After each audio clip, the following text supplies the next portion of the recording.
Let's see how to use Do Not Disturb option in your iPhone according to the situation. Let's see how it works.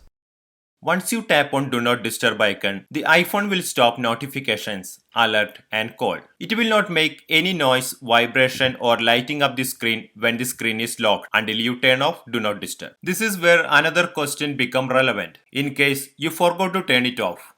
If so, we have another option. Tap and hold Do Not Disturb icon. You can see few options. If you choose for 1 hour, the iPhone will turn off Do Not Disturb after 1 hour. If you choose until this evening, it would turn off during the evening. Another option until you leave this location. If you choose this option, the iPhone will detect your location and turn off Do Not Disturb itself when you move from this location. The another option, you can make a schedule like this. If you like our video, please subscribe to our channel.